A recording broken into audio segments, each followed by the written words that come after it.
சென்னை பல்லாவரத்தில் திமுக பிரமுகர் நடத்திய பொருட்காட்சிக்கு உரிய அனுமதி பெறவில்லை என கூறி அதிகாரிகள் சீல் வைத்த நிலையில் செய்தி மற்றும் மக்கள் தொடர்பு துறையில் பணியாற்றும் இணை இயக்குனர் 1 லட்சம் ரூபாய் கேட்டு மிரட்டுவதாக திமுக பிரமுகர் குற்றம் சாட்டியுள்ளார். பல்லாவரம் ஆட்டுத்தொட்டி அருகே ரோபோட்டிக் அனிமல் எக்ஸிபிஷன் என்ற பெயரில் திமுக பிரமுகர் செந்தில் என்பவர் நடத்தும் பொருட்காட்சி கடந்த வெள்ளியன்று தொடங்கப்பட்டது. இந்த நிலையில் பல்லாவரம் வட்டாட்சியர் மற்றும் வருவாய்த்துறையினர் புதனன்று பொருட்காட்சிக்கு சென்றுள்ளனர். அப்போது உரிய அனுமதியின்றி பொருட்காட்சி நடத்தப்படுவதாக கூறி பொருட்காட்சிக்கு சீல் வைத்தனர்.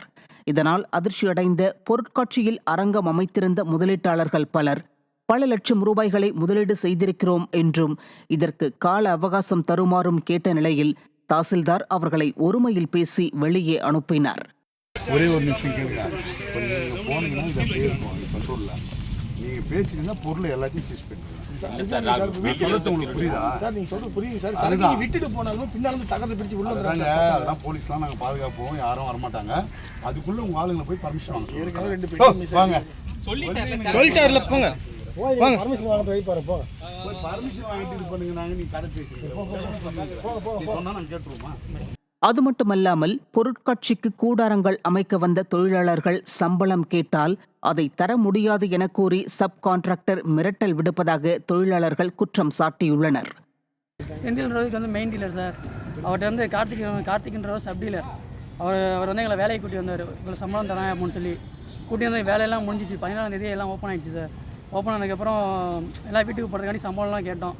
இந்த மாதிரி சம்பளம் கேட்டதுக்கு 4 நாளாக எங்களை ஏமாற்றிருக்காங்க. இன்றைக்கி தரேன் நாளைக்கு தரேன் அப்படின்னு சொல்லி ஏமாற்றிட்டு இருக்காங்க.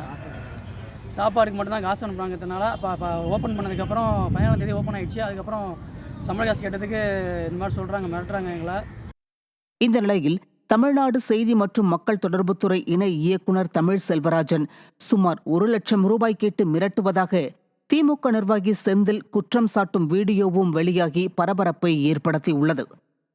எங்களை இந்த தமிழ் செல்வராஜ் தமிழக அரசின் முதல்வரை இழிவுபடுத்தும் நோக்கத்தோடு சில கருங்காலிகள் சசிகுமார், கிருஷ்ணகுமார் என்ற தனிநபர் தனக்கு பணம் கிடைக்கவில்லை என்ற ஆதங்கத்தில் எனது பல்லாவரம் பொருட்காட்சியை நிறுத்த ரெவன்யூ தாசில்தார் இவர்களை அனுப்பி கண்டோன் கொண்டு என் தொழிலை நஷ்டப்படுத்த ஏற்படுத்துகிறார்கள்.